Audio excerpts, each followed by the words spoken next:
What's up, everybody? This is Jimmy with Trading Decoded, and first of all, happy Easter.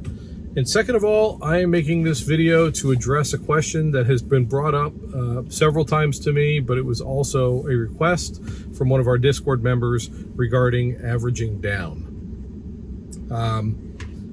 In the world of options, especially the way we play them, averaging down would not be my go-to resolution. And there's a couple reasons for that, and I'll point those out in this video. But first, let me explain what averaging down is for those of you who might not know in the options world. It's the same as in a stock world, but the difference being is that when you're holding shares, you can average down, and it doesn't hurt you to hold on to those shares. In options, you have theta decay, and they expire. So you can't just continuously average down because eventually it's going to just hurt you. The way we play SPY, and the reason I wouldn't use it is for this, where I wouldn't use it as my first line of resolve. Number one, we're playing very short expirations on these contracts, usually same day, if not it's next day.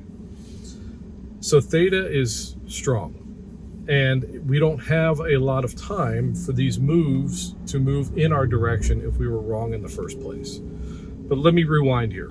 What is averaging down? Well, let's just say you buy a put for $100, and SPY decides that it's going to run up, go against you. So now your put at some point is worth $50, and you say, you know what, I am convinced that my initial assessment of SPY eventually coming down was right. I'm going to buy another put, the same strike with the same expiration for less money. So now you're going to buy a put for 50. You already have one for 100. You add those two together, you divide it by the number of contracts you have, which in this case would be 2. And now you have 2 contracts with the average price of $75. That is what the averaging down is. Now, in order to break even on that, typically you would need a 50% retracement towards your direction to be even. Short of volatility spikes and things of that nature, which we won't get into, but the simple math is you need to get back halfway to where you originally bought your first put to now be even. The downside to that is that there's theta eating away at those contracts. So the longer you hold those, the more of a retracement you're going to need to break even.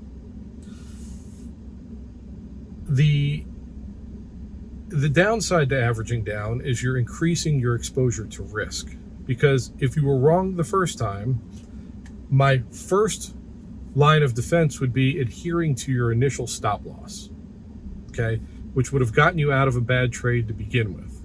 However, if for whatever reason you blow through your stop loss and the price is continuing to drop and going against you, you better be damn sure or have very high conviction that it's going to turn around to justify buying another contract or averaging down. Because if it doesn't turn around, you're going to lose that much more money. Now, does it work out? Sometimes. Does it work out every time? Of course not. Nothing in the stock market is ever 100% guarantee. So my suggestion is adhere to stop losses first. My second suggestion would be I would prefer hedging by buying a call to offset your bad put, because you can't be wrong on both. The only problem with hedging is if you get too much distance between your strike prices, theoretically you can lose on both. So SPY could be going up, you buy your call, it drops down in price, but your puts are still not holding any value, and your calls are now losing value. So if you're going to hedge yourself, then you would want to keep those strikes pretty tight to each other. But again, you're increasing your risk. But the goal is you can't lose on both. So as your call is losing money, your put is gaining money, and vice versa. It's always better to just get out of the trade if it falls out of your plan, okay? averaging down becomes a dangerous situation because you'll find yourself ultimately convincing yourself you're right, even when it's very evident that you weren't. So you'll convince yourself that you should be buying more puts on top of your original put. And you'll average down and you'll average down and average down. And all of a sudden you'll have 10 contracts with an average of $30, which doesn't mean shit if it never turns around. So for averaging down, I would never average down to a point where you become at a certain amount of money spent on the trade that you are uncomfortable potentially losing in its entirety. That's rule number one. So if you blow through your stop, you decide you're going to average down, make sure whatever additional money you're putting into that trade is money that you're okay with losing, not account blowing up amounts of money, not hold and hope situations. That's not what averaging down is for. The second thing I would suggest about averaging down is let's say you buy another contract for the purposes of averaging down and the price continues to go against you. If you don't catch the reversal or the close to reversal on that average down to start working in your direction, cut the trade. Don't get in the habit of continuing to average down, because now you're just compounding mistake on top of mistake on top of mistake. And that compounding costs you more money. The scary part about this whole process is let's say you average down for the first time and it works for you. But you don't yet understand that it just doesn't work like that every time. So when it comes to the mental aspect of this game, people have a bad habit of being lucky that a new technique worked for them in a beneficial way, and then that becomes ingrained into your head as a good habit. And that's when you fall into the category of average down, and then you're 10 contracts deep, and it never comes back in your direction, and then it becomes a hold and hope situation, and you end up blowing up your account or losing a big chunk of money. So when it comes to averaging down, you know, the three scenarios you have are, number one, adhere to your stop loss. That's first and foremost. My second consideration, if I was wrong on my initial trade, would be to hedge myself. The third and final thing I would do is average down. Either scenario is going to cost more money, the least of which would be just cutting when you know you were wrong initially, okay? Just adhering to the stop loss, taking a small loss, waiting for the move to happen, and then if it does end up going in your direction, buy back in at that time. But to continuously add money on top of what was a bad decision is not a good choice under normal circumstances.